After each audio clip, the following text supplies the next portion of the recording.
أعوذ بالله من الشيطان الرجيم. بسم الله الرحمن الرحيم. إن الحمد لله نحمده ونستعينه ونستغفره ونعوذ بالله من شرور أنفسنا وسيئات أعمالنا. من يهده الله فلا مضل له ومن يضلل فلا هادي له، وأشهد أن لا إله إلا الله وحده لا شريك له، وأشهد أن محمدا عبده ورسوله صلى الله عليه وآله وسلم تسليما كثيرا. أما بعد، د سرور کائنات صلی الله علیه و آله وسلم ژوند. محترم ورونو، زموږ قصه دې ځای ته رارسېدلې وه. هم رسول الله صلی الله علیه و آله وسلم خپله توره د 5 وار دپاره پورته کړه او ویې فرمیل: څوک دغه توره د هغې په حق اخلي؟ ابو دجانه الانصاري رضی الله تعالی عنه چې نوم یې سماک ابن خرشه دی ولاړ سو، ویل: یا رسول الله، د دغه تورې حق څه شي دی؟ اصلا رسول الله صلی الله علیه و آله وسلم د دغه پوښتنې انتظار کاوه. تر اوسه چا پوښتنه نه ده ځینې کړې چې حق یې څه شي دی. هر یوه بېله پوښتنې ویل چې زه غواړم. رسول الله صلی الله علیه و آله وسلم وفرمیل: د دې تورې حق دا دی چې دونه وهل به په کوې تر څو چې کږېږي. یعنې په دې توره به دونه کفار وهې چې د ډېرو وهلو څخه توره کږه سي. ابو دجانه الانصاري رضی الله تعالی عنه ویل: یا رسول الله، زه د دې په حق سره اخلم. رسول الله صلی الله علیه و آله وسلم توره و ابو دجانه رضی الله تعالی عنه ته ورکړه. ابو دجانه رضی الله تعالی عنه تر اندازې زیات خوشحاله سو، ځکه دا هغه توره ده چې ډېرو لویو پهلوانانو وانخیسته او اوس د ده په نصیب سوه، او په دغه کار سره د ده درجه او مقام لوړ او ښکاره سوه. ابو دجانه رضی الله تعالی عنه هغه توره واخیسته چې هغه 4 جنگي قهرمانان د هغې په اخیستلو نه سوه موافق، او اوس د ده په نصیب سوه. ابو دجانه رضی الله تعالی عنه چې په خپله هم شجاع او دلاوره جنگي پهلوان و، د جنگ په وخت او میدان کې به په کبر او غرور، ناز او نخرو تک کاوه، او ده یو سور دسمال درلودی. کم وخت چې به دغه دسمال پر سر وتړي، خلق به پوه سوه چې د مرګ تر وخته جنگ کوي، یعنې بې له مرګه د میدان جنگ څخه نه وځي. اوس چې د رسول الله صلی الله علیه و آله وسلم توره واخیسته، هغه سور دسمال یې د جیبه څخه راویستی او پر سر یې وتړي، او د 2 لښکرو په مابین کې په فخر او غرور سره تک کوي، یوې خوا او بلې خوا ته کږېږي، توره پورته کښته کوي، په خلقو یې ویني. رسول الله صلی الله علیه و آله وسلم ومسل او ویې فرمیل: دغه تګ داسې تګ دی چې د الله او رسول الله صلی الله علیه و آله وسلم نه دی خوښ بې له دغسې ځایه څخه.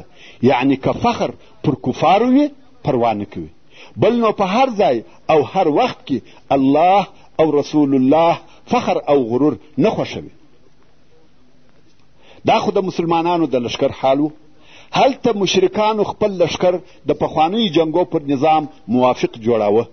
د لښکر عمومي قومندان ابو سفیان ابن صخر ابن حرب و، هغه چې د لښکر په مابین کې یې مرکز و، او د لښکر د راسته طرف قومندان خالد ابن ولید و چې په دغه وخت کې مشرک و، او د لښکر د چپه طرف قومندان عکرمه ابن ابي جهل و، او د لښکر پیاده قومندان صفوان ابن امیه و، او د لښکر د غشي ویشتونکو قومندان عبدالله ابن ابي ربیعه و، او د لښکر د بیرغ مسئولیت د بني عبدالدار وظیفه وه، چې دغه منصب و بني عبدالدار ته هغه وخت ورسېدلی و چې بني عبدمناف تر قصي ابن کلاب وروسته د قریشو په مابین کې منصبونه او وظیفې سره ویشل، نو د جنګو د بیرغ اخیستلو وظیفه و بني عبدالدار ته وسپارل سوه، او هیچا نسوای کولی چې دغه منصب د دوی څخه واخلي.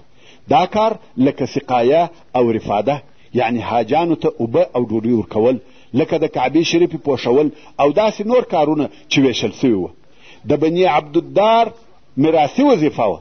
نو ابو سفیان چې د لښکر عمومي قومندان و، د دې دپاره چې د دوی احساسات وپاروي، ورته وویل: یا بني عبدالدار، د بدر په ورځ بیرغ ستاسې سره و او موږ ته هغه راپېښ سوه چې راپېښ سوه.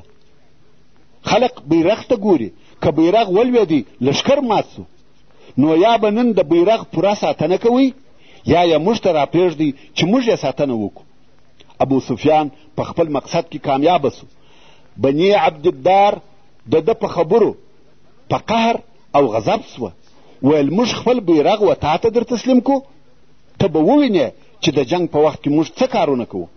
او واقعا هم بنو عبدالدار په جنگ کې داسې ثابته ودرېده چې د خپلو پلرو نسل یې ټوله ختم کړي، یعنی ټوله د مرګ تر وخته ثابت ودرېده او ټوله د مسلمانانو د طرفه ووژل سوه چې قصه به وروسته واوري.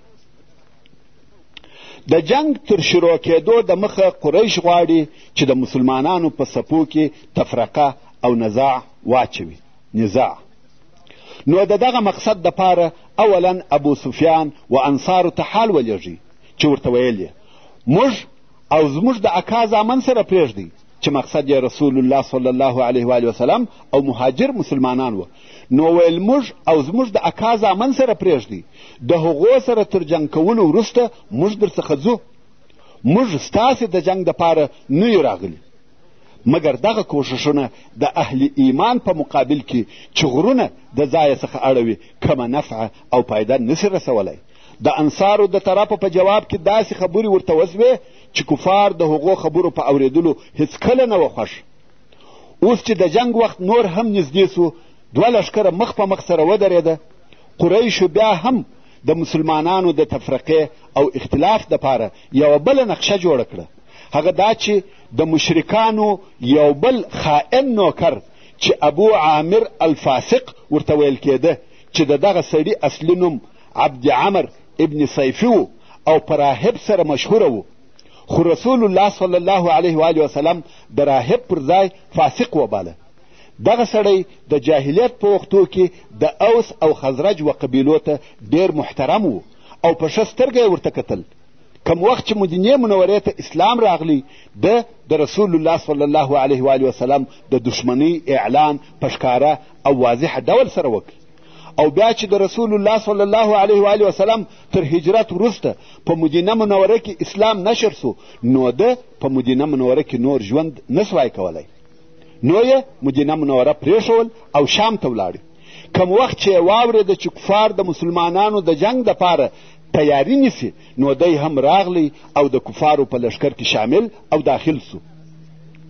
نور هم کفار د رسول الله صلی الله علیه و وسلم و جنگ ته تشویقوي او مشرکانو ته یې ویل که زما قوم ما وویني خامخا زما متابعت کوي او زما ملګري کیږي. نو اوس دغه سړی یعنی ابو عامر الفاسق د دوو حبشي مریانو سره و میدان جنگ ته ورووتی او په لوړ آواز یې و خپل قوم ته ورنارې کړه یا معشر الاوس، زه ابو عامر یم، ستاسې او د محمد یې سره څه ما ته راسئ، زه ستاسې مشر او سردار یم. د اوس او خزرج قبیلو په جواب کې ورته ویل چپ سه ای د الله دشمنه، الله دې تا په موږ نه ویني.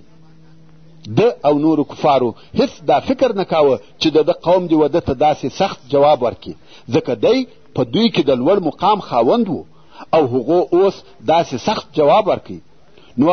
نو ابو عامر وویل والله زما قوم ته تر ما وروسته شر پېښ سوی دی. ویل په تاسې څه سوي دي ما نه قبلوئ؟ خیر، ابو عامر د کفارو په لښکر کې پاته سو او په دغه طریقه سره د مسلمانانو د تفرقې دپاره د مشرکانو دوهمه نقشه هم ناکامه سوه. او د کفارو دغه د تفرقې اچولو کوښښونه پر دې دلالت کوي چې دوی د مسلمانانو څخه بیرېده. که څه هم کفار ډېر او په اسلحه مجهزه وه، بیا هم د دغه لږو مسلمانانو بیره او هیبت پر دوی غالب و او غواړي چې دغه لږ مسلمانان هم سره وپاشي. ابو عامر الفاسق تر جنگ د مخه یو بل کار هم کړی و، هغه دا چې په میدان جنگ کې لوی لوی غارونه د دې دپاره وکیندل چې د جنگ په وخت کې مسلمانان ورولویږي. او تاسې ته معلومه ده که څوک و یوه غار یا کندې ته ولویږي هغه په اسانه سره وژل کیږي. نو ابو عامر څو نفره هم د ځان ملګري کړي وه او غارونه کیندي د پاره د دې چې مسلمانانو ورولویږي. قریش هم هلته خپل لشکر و جنگ ته تشویقوي، مګر د هغو تشویق داسې نه دی لکه د مسلمانانو چې رسول الله صلی الله علیه و آله وسلم د ملائکو په نزول زیری ورکوي او یا داسې نور د تشویق او ترغیب کارونه. د کفارو د تشویق دپاره فقط ښځې وې. اوس د مشرکانو ښځې چې مشره د ابو سفیان زوجه هند بنت عتبه ده په جنگ کې د ګډون او اشتراک خپله حصه اخلي. د لشکر د صفو او قطارو په مابین کې دریې په لاس ګرځي، دریې وهي او د جنګیالیو د احساساتو د پارولو دپاره بیتونه او اشعار وایي. په غزلو کې بیا داسې اشعار ورته ویل که کامیابه سواست موږ به محبت در سره کوو، کوربچې به درته اوارو، بالښتان به درته ایږدو، موږ به در سره لاس تر غاړه یو، او داسې نورې بې حیا خبرې. او که ناکامه سواست دښمن ته مو شا وګرځول، نه تاسې زموږ یاست نه موږ ستاسې. دا د قریشو د تشویق طریقه وه.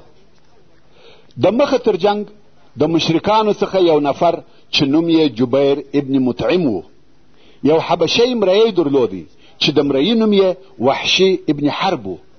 دغه وحشي په نیزه ویشتلو کې ډېر ماهره و. په نیزه یې داسې ویشتل کول چې هیڅ واره یې نه خطا کېدی.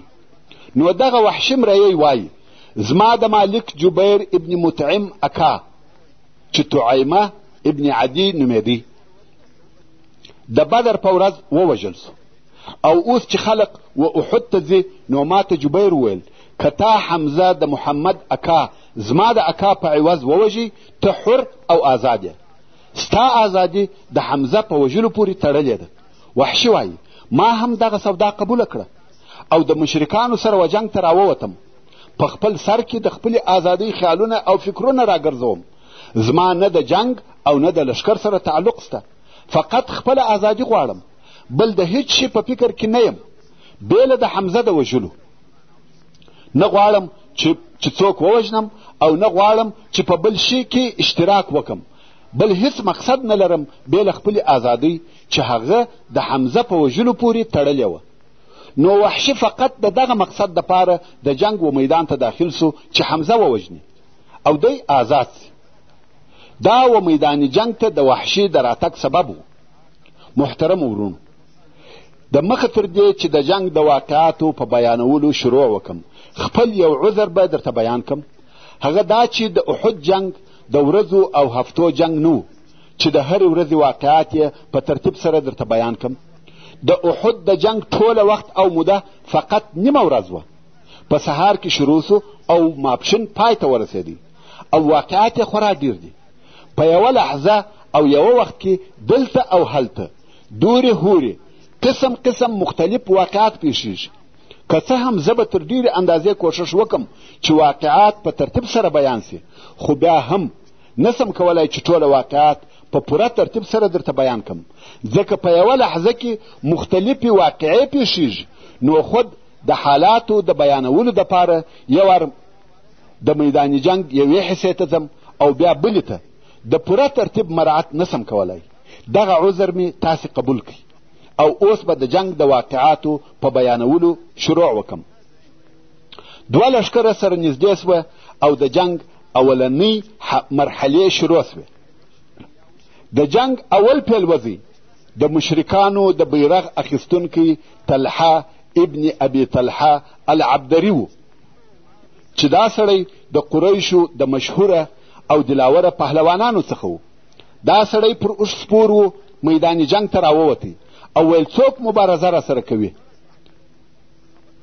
د ده د قوت او دلاورۍ په سبب خلق ځینې ګوښه سوه، مګر زبیر ابن العوام رضی الله تعالی عنه وردمخه سو. هیڅ مهلت یې ورنه کوي، د زمري غوندې حمله یې پر وکړه، په ځغستا ور په هوا سو، هلته لوړ د ده اوښ ته ور وختي. سړی یې په یوه حمله د اوښه څخه کښته وغورځاوه او دی پر راوغورځېدی او د ده په توره یې حلال کړي. رسول الله صلی الله علیه و آله وسلم چې دغه په زړه پورې حمله او د کافر وژل ولیده، تکبیر یې ووایه او مسلمانانو هم تکبیر ورسره ووایه. رسول الله صلی الله علیه و آله وسلم و زبیر رضی الله تعالی عنه ته دعا وکړه او ویې فرمایل هر نبي لره حوارث ته او زما حواري زبیر دی. په دې جنگ کې هغه پهلواني چې د جنګو په شروع کې به کېده نه وسوه. جنگ شروع سو او لښکرې یو په بل سره ګډې سوې. د میدان جنگ په هره نقطه کې دوه لښکره سره اخته دي. په هغه وخت کې د عربو د جنگ طریقه داسې وه، هر لښکر به یو لوی بیرغ درلودی. که به د هر طرف بیرغ ولوېدی او بیا به نسو پورته، هغه لښکر مات و. او که به بیرغ ولاړ و، معنا دا چې لښکر منظم، ثابت او قائم دی، نور هم جنگ کوي. که به بیرغ ولوېدی او بیا به نسو پورته، معنا دا چې لښکر شکست وخوړی او د تیښتې په حال کې دی. مقصد دا چې یوازې د عربو نه بلکې په پخوانیو جنګو کې د لښکر حال پر بیرغ معلومه دی چې لښکر قائم دی او نور هم جنگ کوي، یا دا چې لښکر شکست وخوړی او تښت. اوس د مسلمانانو بیرغ د مصعب ابن عمیر رضی الله تعالی عنه څخه دی او د کفارو بیرغ د بني عبدالدار چې د قریشو یو شاخ دی د هغو څخه دی. د بني عبدالدار اول بیرغ اخیستونکی چې طلحه ابن ابي طلحه و او د زبیر رضی الله تعالی عنه د طرفه ووژل سو.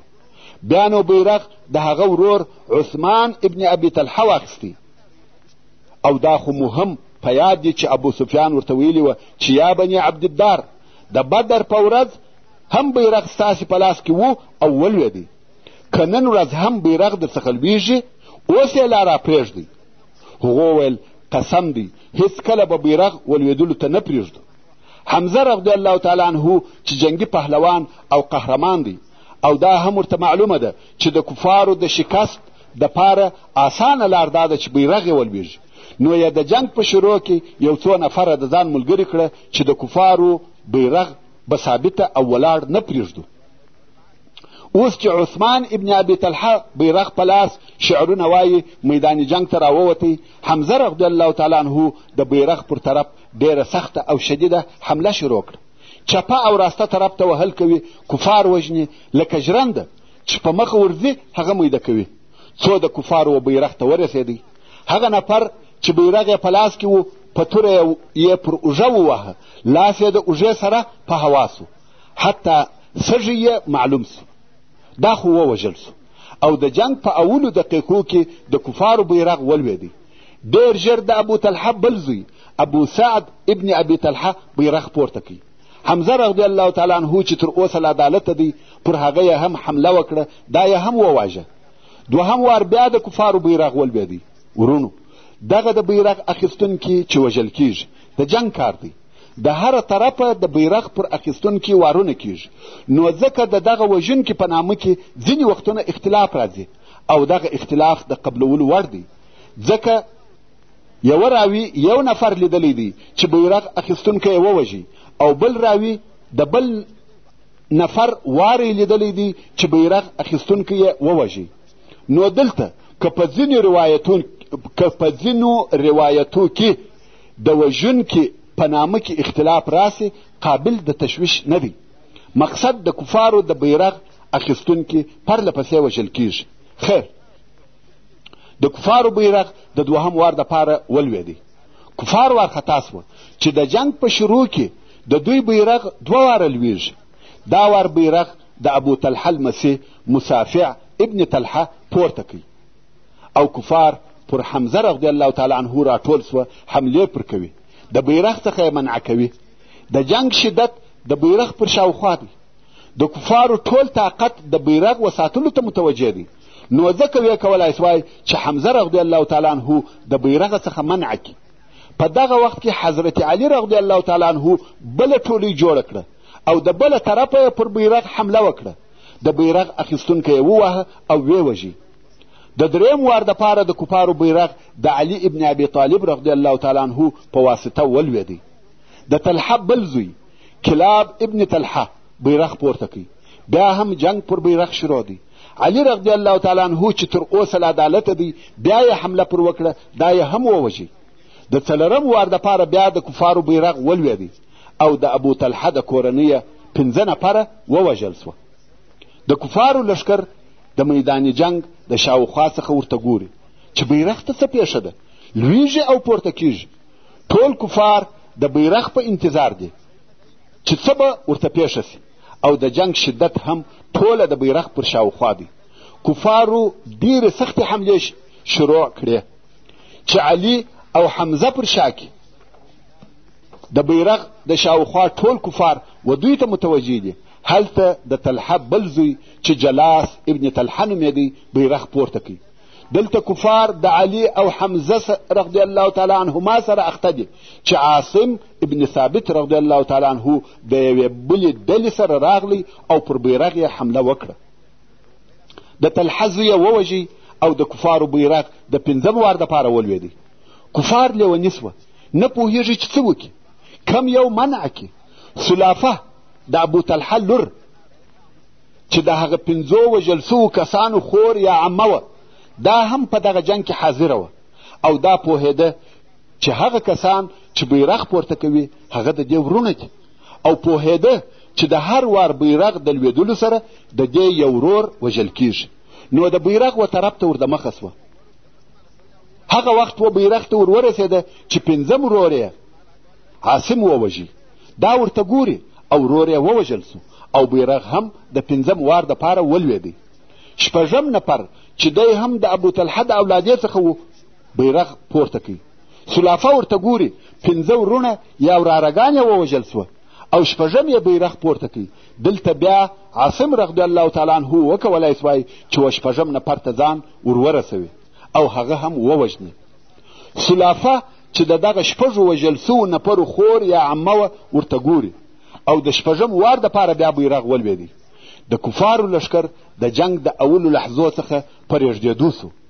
سلافه چې ولیده چې 2 ورونه یې د دې و مخ ته د عاصم رضی الله تعالی عنه په لاس وژل کیږي، نو یې دا خیال سو چې هغه نور ورونه یې هم عاصم رضی الله تعالی عنه وژلي دي. د دې په ګمان چې 6 سره عاصم رضی الله تعالی عنه ووژل. نو ویل څوک به د عاصم سر راته راوړي؟ قسم دی چې د سر په کوپړۍ کې به شراب وچښم او بیا به دغه سر په سرو زرو ډک کم او په انعام کې به و هغه چاته ورکم چې دغه سر یې راته راوړی وي. یعنې دا د هغه چا انعام دی چې د عاصم سر راته راوړي چې زه به دغه سر په سرو زرو ډکوم او هغه ته به ورکوم. دلته نو پر عاصم حملې زیاتې سوې ځکه هر څوک غواړي چې دغه انعام او جایزه واخلي. خو عاصم رضی الله تعالی عنه چې و هرې خواته مخکې وهل او وژل کوي. د کفارو بیرغ پر مځکه پروت دی. تر اوسه پورې 6 نفره د بیرغ اخیستونکي د یوې کورنۍ څخه چې د ابو طلحه چې نوم یې عبدالله ابن عثمان ابن عبدالدار کورنۍ ده وژل سوي دي. په دغه وخت کې د کفارو څخه یو نفر چې د ابو طلحه د کورنۍ څخه نه و مګر د بني عبدالدار څخه و بیرغ ته ځان ورساوه او د 9 وار دپاره یې بیرغ پورته کوي. دا نفر د علي ابن ابي طالب رضی الله تعالی عنه د طرفه ووژل سو، یا په بل روایت حمزه ابن عبدالمطلب رضی الله تعالی عنه ووژي. د کفارو بیرغ شریح ابن قارض پورته کوي. دا سړی بیا د قزمان د طرفه ووژل سو. قزمان اصلا منافق و خو په جنگ کې د عقیدې نه بلکې د قومیت پر اساس ګډون کړی و. تفصیل بیا وروسته درته راسي. وصلى الله تعالى على خير خلقه محمد وآله وأصحابه وأهل بيته أجمعين. والسلام عليكم ورحمة الله وبركاته.